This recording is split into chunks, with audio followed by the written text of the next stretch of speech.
paz do Senhor. Livro dos Salmos.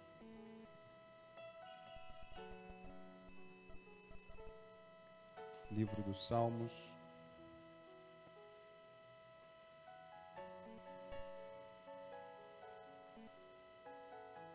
Salmo de número 51.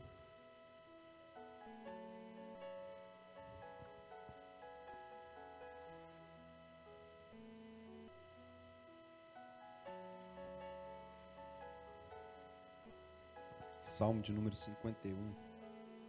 Quem achou diz amém?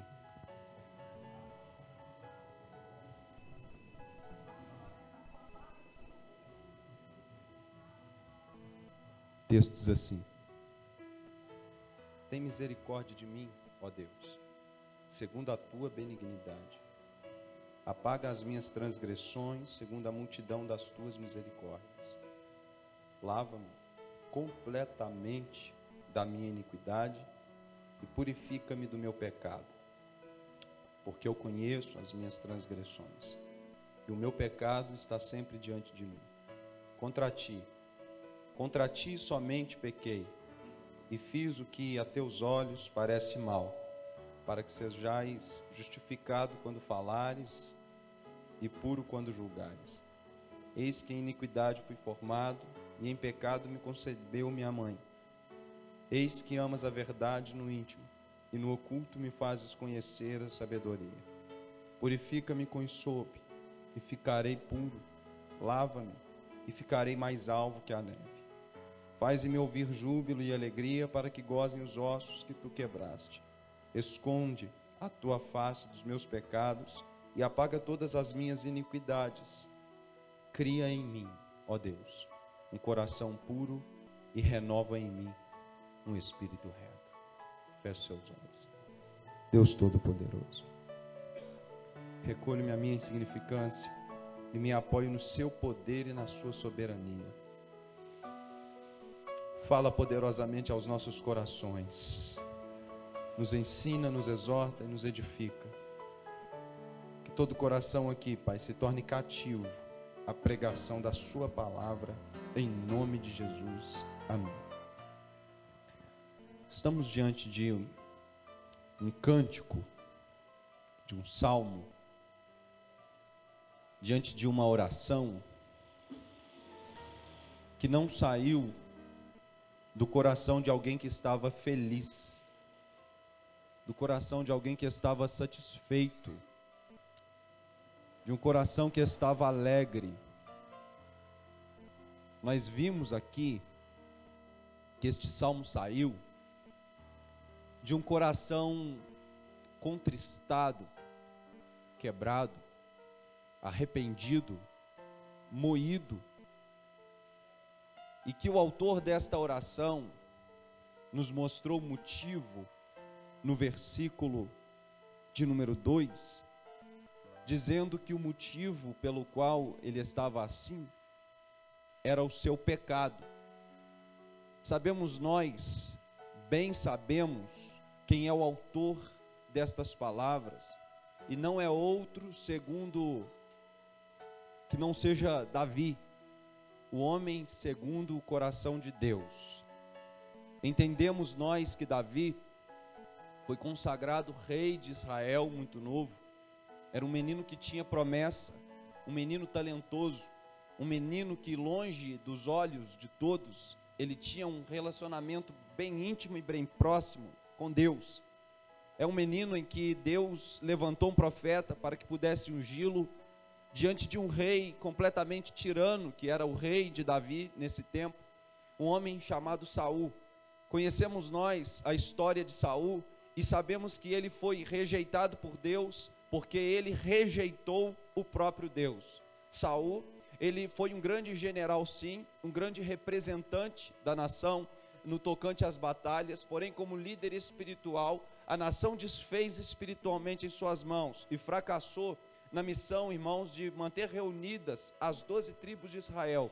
O reino de Saul foi um período marcado por apostasia espiritual e divisão das 12 tribos que formam a nação de Israel. Quando Davi toma posse do reinado, ele logo conquista então a fortaleza dos jebuseus, a qual nós conhecemos como Jerusalém. Jerusalém, então, foi uma conquista de Davi. Várias outras conquistas passaram pela mão de Davi. Um evento bastante famoso, conhecido por nós, que é a queda do gigante Golias, aonde Davi o acerta com uma única pedra, e aquele gigante então, aos olhos de toda a nação, amedrontada por ele, vem ao chão, e Davi então cai na graça do povo. Esse menino aqui era um menino cheio de talentos, um menino cheio de espiritualidade, um menino cheio de vigor espiritual, pronto para despontar ministerialmente, pronto para ser um líder espiritual, pronto para servir de exemplo para toda a nação. O caráter de Davi, irmãos, era algo exemplar, era algo notório, era algo que fazia a diferença diante da nação. E Davi então se torna um grande rei e fica conhecido inclusive como o maior rei da história de Israel. Davi então também compõe salmos. Salmos esses que vêm mostrar a sua tamanha devoção, o seu tamanho comprometimento. Mas o menino da promessa, o menino da unção do profeta, o menino ungido rei bastante novo, agora, como está escrito em 1 Samuel capítulo de número 11, num tempo em que os reis iam para a guerra, Davi permanece então dormindo em sua casa. Ele levanta um pouco mais tarde, vai para a sacada do seu palácio, e andando de um lado para o outro, Davi vê um evento que não era algo comum de se ver. Ele observa uma moça se banhando em sua casa. Talvez se Davi tivesse ido para a guerra, como era o costume dos reis, isso não estaria acontecendo. Ele não estaria sendo tentado. Logo eu observo aqui o perigo do ócio. O que é ócio?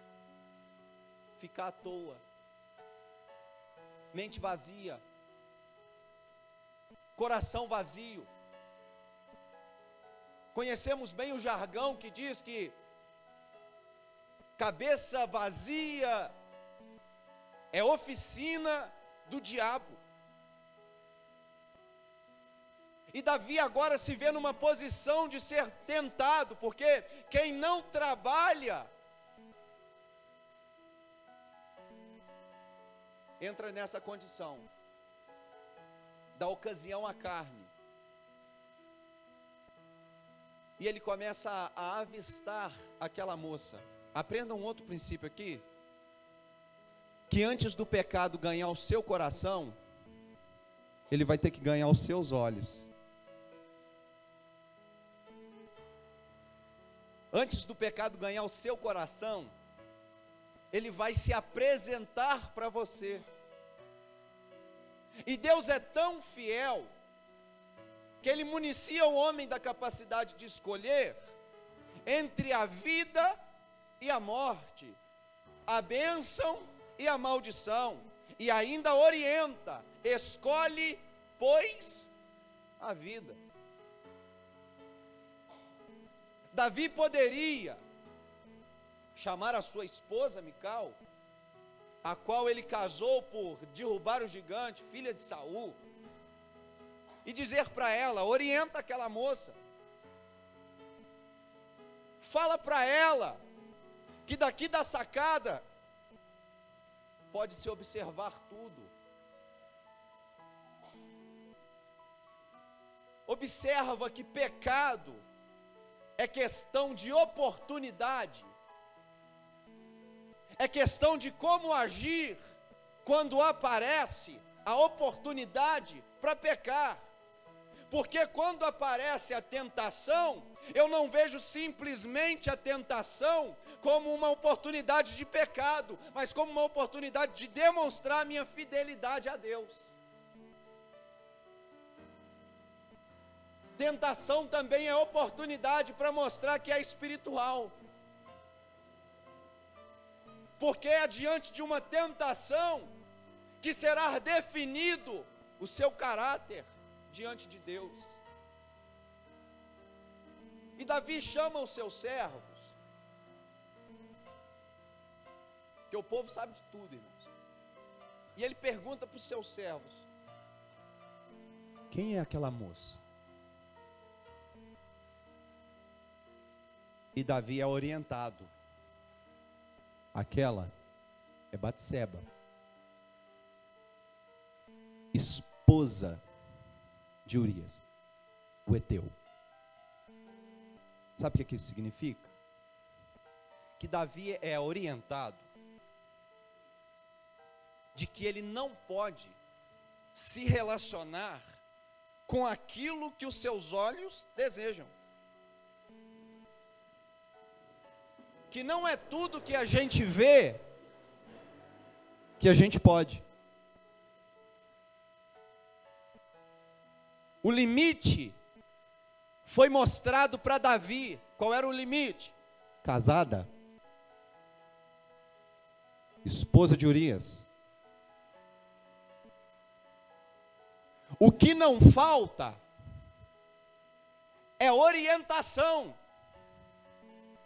é alerta, é ensinamento, nos ensinando dia após dia que não pode, que existem limites. Davi não está ignorante acerca de quem é a moça. E isso me preocupa, porque muitos pecam e não podem nem usar da desculpa que é por ignorância, porque estão carecas de saber dos limites. Mas mesmo sabendo dos limites, Davi diz aos seus servos: chama ela.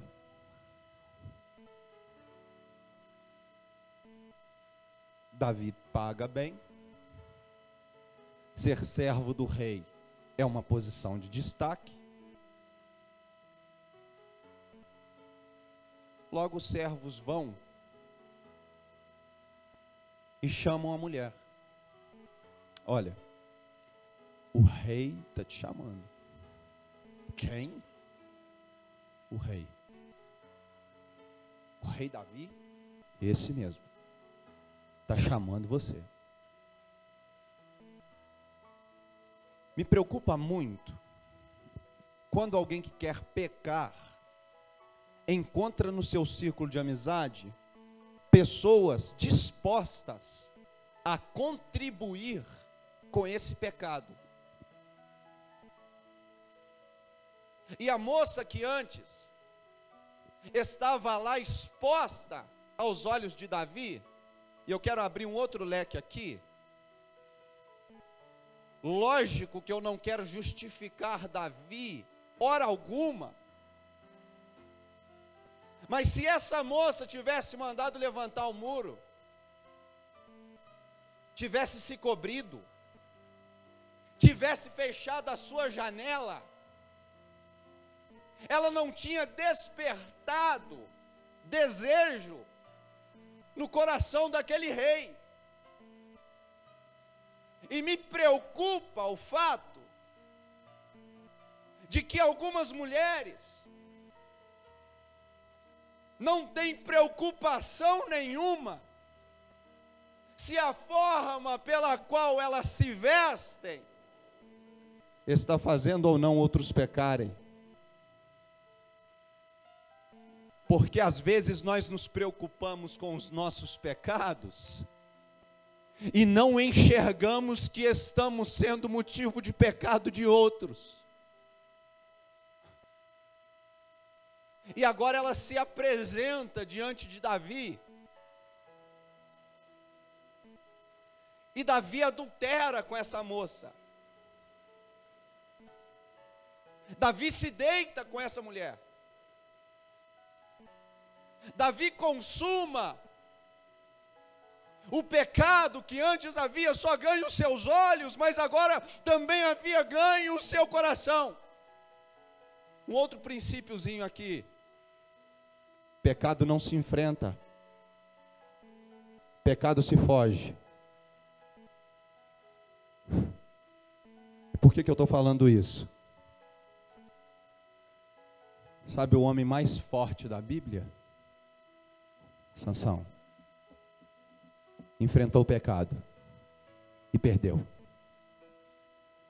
Sabe o homem mais sábio da Bíblia? Salomão. Enfrentou o pecado e perdeu. Sabe o homem segundo o coração de Deus? Enfrentou o pecado e perdeu. E o que te faz pensar que se eu e você enfrentarmos o pecado, nós vamos ter vitória?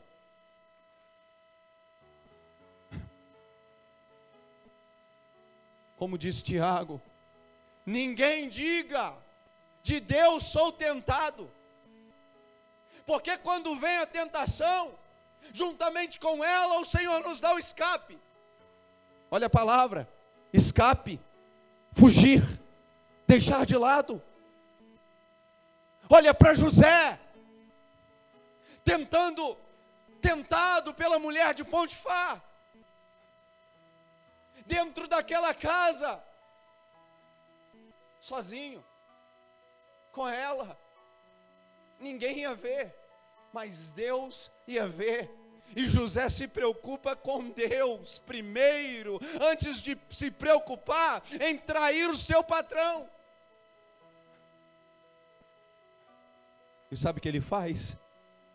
Ele não enfrenta, ele foge. Fuja! O ser humano tem a sua natureza pecaminosa. Pecar é o que o homem faz de melhor. Não enfrente, fuja. E Davi então, após alguns dias, recebe a notícia da moça que ela estava grávida. Porque pecado tem consequência.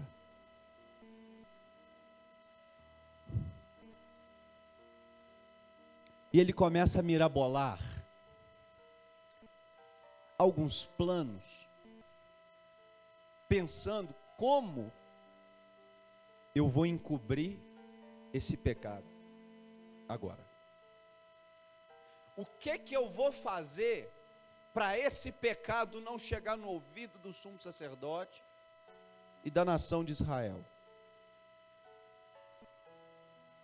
Eu vou trazer, olha o pensamento dele, o marido dessa moça de volta da batalha,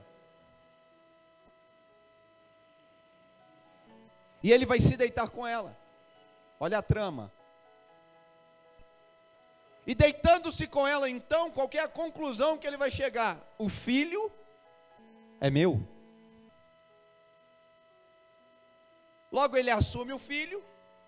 E Davi, tudo bem? Davi manda chamá-lo. Urias se apresenta diante do rei. Sim, Senhor. O Senhor mandou me chamar? Sim, mandei.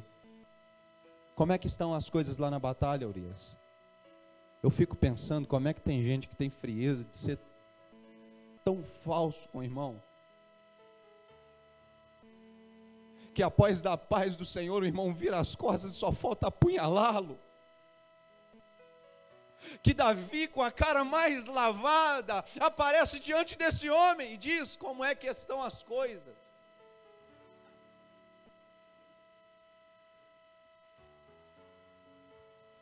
Essa é a preocupação de Judas na epístola de Judas, de alguns irmãos que foram introduzidos, mas que são falsos irmãos. E Davi fala para ele: olha, vai para casa, descansa, deita na tua cama, fica à vontade. Porém, quando Davi acorda no outro dia de manhã e abre a porta do palácio, Urias está deitado ali. E ele: que isso, rapaz, você não foi dormir? Senhor, Os meus irmãos estão lá no campo de batalha, como é que eu posso ir para casa e me deitar no meu aconchego? Diferente de Davi, Urias tem consciência de que era tempo de guerra. Se Davi tivesse essa consciência, ele não tinha ficado em casa e nem sido tentado tinha. As pessoas não estão discernindo o tempo. As pessoas não entendem que não é tempo de descanso. Não é tempo de bonança. A igreja moderna está corrompida. É tempo de apostasia. É tempo de guerra. Ele disse: como eu posso dormir se os meus irmãos estão no campo lutando? Dizendo para Davi: te honrando como rei. Como eu posso dormir na minha casa, Davi? Eu quero te honrar. Olha a fidelidade desse homem. Davi o chama para dentro de novo. Só que dessa vez Davi embebeda esse homem. Davi coloca esse homem bêbado. Irmãos, se pecar,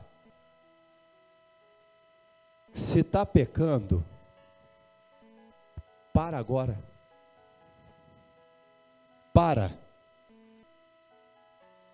Porque até então tem o adultério na conta dele. Porque o pecado, depois que ele começa a virar uma bola de neve, ele costuma sair do controle e passa a ser o controlador da situação. Agora Davi embebeda esse homem, porque um homem bêbado não tem muitos limites, não sabe muito bem o que está fazendo, não tem muita noção da realidade. E Davi logo pensa: então se eu embriagá-lo, ele vai fazer conforme eu mandar. Davi o embebeda, o manda para casa, e quando Davi acorda no outro dia de manhã, ele abre a porta do palácio, e quem está lá? Urias. Urias, tu não foi para casa, Urias? Senhor, como é que eu vou para casa? Se os meus irmãos estão no campo de batalha, eu preciso te honrar, meu rei. Eu preciso ser fiel ao Senhor, meu rei. Pensa nisso aqui. Davi agora vai redigir uma carta para um general seu, cujo nome é Joabe, dizendo assim: olha, Joabe, coloca Urias no lugar mais perigoso da batalha. E quando o inimigo investir contra vocês, eu quero que você tire os homens da retaguarda e deixe Urias sozinho, Joabe.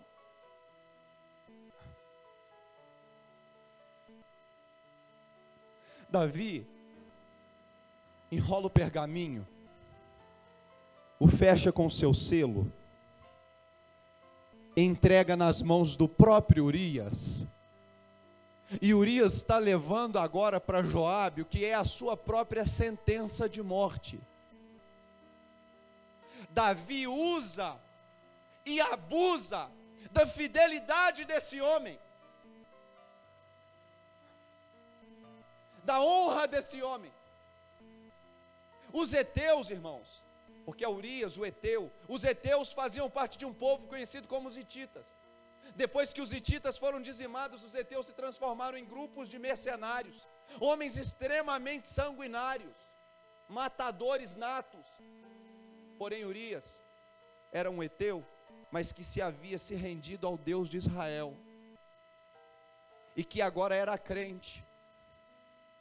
O rei era Davi, o servo era Urias, Nem sempre quem tem nome, porque hoje nós fazemos muito isso, nós valorizamos aqueles que aparecem e menosprezamos aqueles que agem em oculto. Menosprezamos aqueles que oram pelas madrugadas, que fazem coisas as quais ninguém mais vê, e exaltamos aqueles que aparecem nos cartazes, nas capas dos CDs, nos flyers dos grandes congressos, e pensamos que porque tem um pastor, conferencista internacional, palestrante não sei o que, na frente do homem, que essa pessoa tem algum preço espiritual maior do que quem é anônimo. Mas eu olho para esta ocasião e vejo a integridade, a fidelidade de um anônimo sendo muito maior do que a do seu rei, do que a de quem está em destaque. Porque cargo eclesiástico não significa espiritualidade. Eu olho para Paulo em suas epístolas, e ele não começa dizendo, até poderia, mas ele não começa assim, apóstolo Paulo, primeiro cargo, depois o nome. Não, ele não começa assim. Primeiro é Paulo, servo de Jesus Cristo, pela graça, chamado para ser apóstolo. Porque Paulo sabe que primeiro vem o nome e depois o cargo, porque o nome é o que está ou não está escrito no livro da vida, o cargo não. Zele pelo seu nome primeiro. E Urias no campo de batalha, irmãos, agora está cercado, e os seus inimigos prevalecem contra ele. Ele morre, mas morre com honra, mas morre na presença, morre íntegro. No velório de Urias não vai ter aquela preocupação que a gente vê pelos cantos em alguns velórios. Será para onde que foi?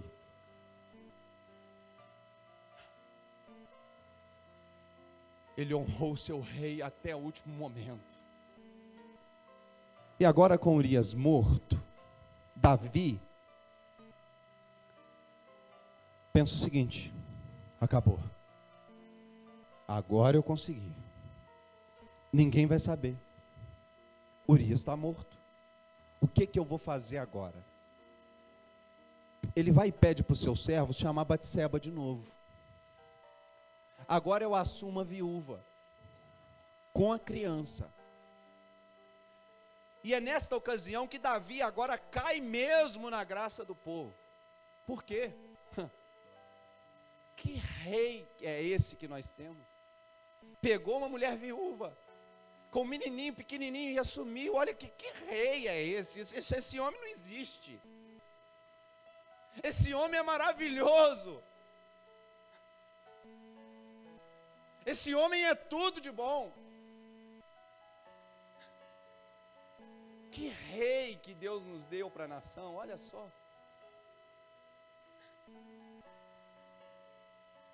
Pecou, encobriu, e agora ainda saiu como bom moço.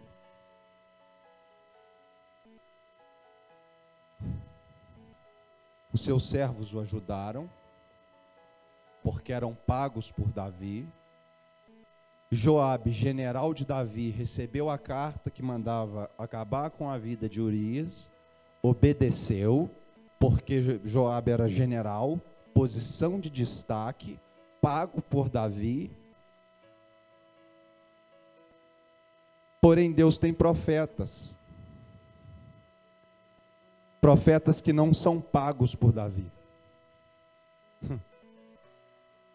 Profetas que não recebem salário de Davi. Profetas que não se dobram diante de Davi. Esse profeta chamava-se Natã.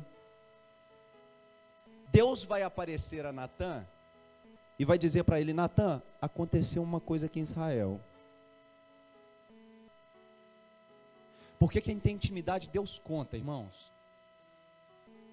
Deus mostra mesmo. Se tem intimidade, irmãos, Deus não vai te deixar sair enganado, não. Você vai saber. Aconteceu um caso, Natan, assim, assim e assado. Eu imagino a reação dele. Davi? Não, a gente não está falando mesmo Davi, Deus. É esse mesmo, acredite se quiser. Não, o do gigante. Não, o senhor não mente. Mas a gente está falando do mesmo Davi? Sim, o mesmo Davi. Eu quero que você soube lá em Jerusalém e fala para ele que eu sei.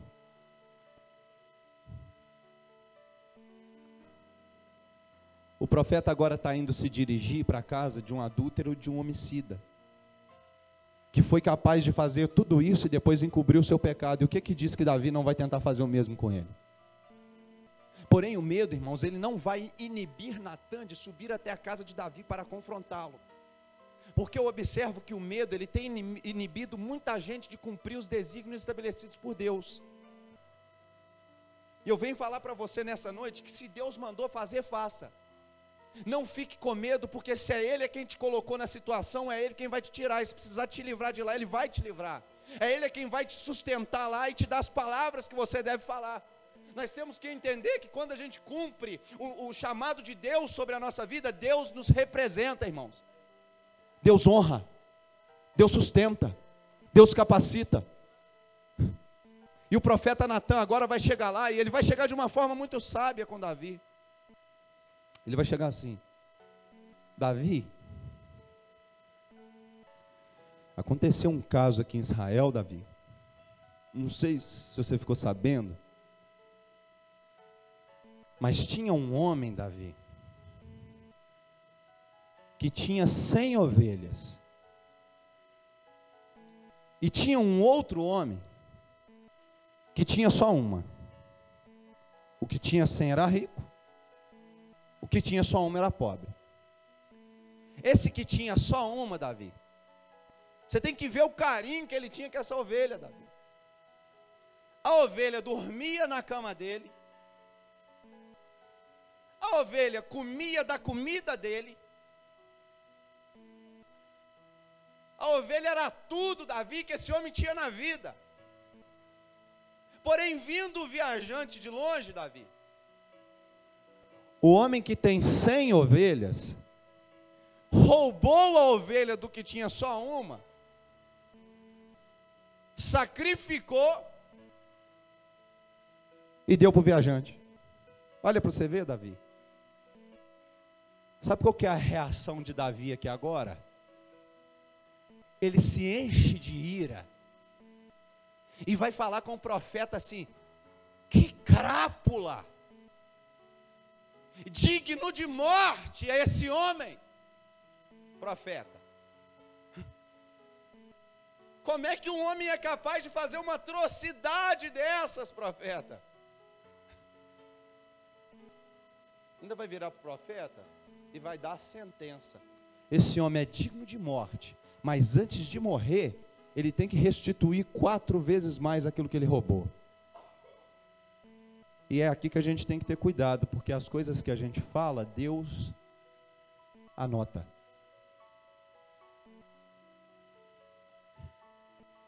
E por que eu estou falando aqui? Não vai dar tempo de chegar lá. Mas dentro da casa de Davi morrem o filho com Batseba, morre Aminon, morre Absalão e morre Adonias. 4 filhos. Davi matou quantos homens? E morreram quantos dentro da casa? A sentença que Davi deu para tal homem recaiu sobre a vida dele. Então toma bastante cuidado com a sentença que você dá contra a vida dos outros, porque se você cair no mesmo pecado, ela pode cair contra você. Que isso, irmão Vitor? Você é praga? Não. Pode até ser, sabe por quê? Vai lá nas 10 pragas lá e me mostra. A 10ª praga saiu da boca de quem? De Faraó. E caiu sobre a casa de quem? De Faraó. Aí agora o profeta vai virar para Davi e vai falar assim: tem que morrer, Davi? Tem. Tem que restituir 4 vezes mais, Davi? Sim. Tu és tal homem. O profeta agora diz para Davi: esse homem é você, Davi.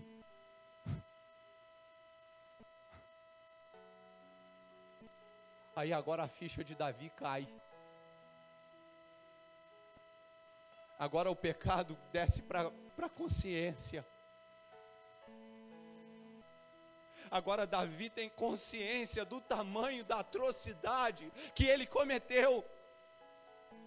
É por isso que a minha exortação aqui está sendo: cuidado com o pecado, cuidado com as tentações. Porque depois você não pode aguentar mais. E sabe por que eu estou dizendo isso? Porque Judas não aguentou.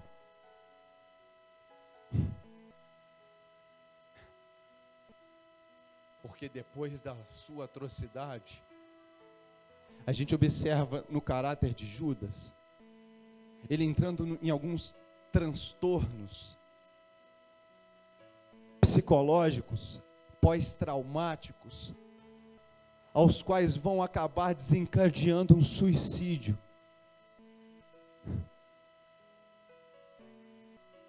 Porém, Davi, é aqui que é a grande diferença, irmãos, do remorso e do arrependimento. Porque o remorso atua para a morte, mas o arrependimento atua para a vida. Davi agora vai escrever esse salmo. É aqui que nasce o Salmo 51. Aonde Davi começa: tem misericórdia de mim, ó Deus. O interessante é que quando a história falava de outro homem que roubou a ovelha, tinha que morrer e tinha que restituir. A gente é assim. Quando o pecado é do outro, a gente mete pedra mesmo.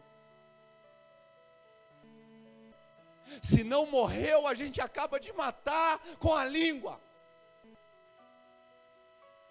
Mas quando o pecado é nosso, tem misericórdia, né, Deus?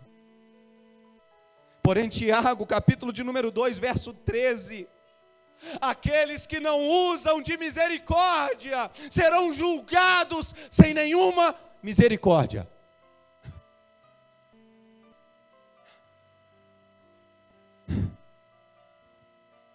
No verso 2: lava-me completamente da minha iniquidade e purifica-me do meu pecado. Davi sai do palácio, irmãos, se dispõe das suas vestes reais e se veste com roupa de pano de saco e cinza. Agora ele fica como um mendigo, perambulando pelas ruas de Jerusalém, desesperado, completamente arrependido pelas atrocidades que cometera, com as suas mãos e o seu coração completamente sujos de sangue, deitado pelas ruas, dormindo nos becos, procurando arrependimento. E para o bem de Davi, Deus é perdoador. Você pecou? Sim, talvez pecou. Está desesperado? Sim. O seu pecado tem te constrangido e te cortado? Talvez sim. Você acha que já não tem mais esperança para você? Que Deus já te esqueceu? Que Deus não quer mais saber da sua vida? Não, nesse ponto você está errado. Sabemos que Deus é justo. Sabemos que Deus se ira todos os dias. O caráter da minha mensagem, o caráter das minhas pregações são sim um caráter bastante confrontativo, mostrando que o evangelho de certa forma é rígido. Mas eu venho trazer aqui nessa noite um Deus misericordioso. Um Deus que você caiu, Ele te levanta. Um Deus que você pecou, Ele te perdoa, mas arrependa-se. Não brinque com o pecado. O simples fato do homem andar em solo escorregadio, Jonathan Edwards falou isso em seu sermão Pecadores nas mãos de um Deus irado. O simples fato de um homem andar em solo escorregadio já é o suficiente para a sua queda. Não precisa nem de Satanás empurrá-lo. Não brinque. Não se renda. Não se entrega. Se o inimigo quiser você, que ele venha encontrar luta. Que ele não venha encontrar um coração entregue ao pecado, mas que ele venha encontrar alguém disposto a ser santo. Que ele venha encontrar em você alguém que se dedica e que é fiel a Deus, alguém cheio de temor. Fica sobre os seus pés.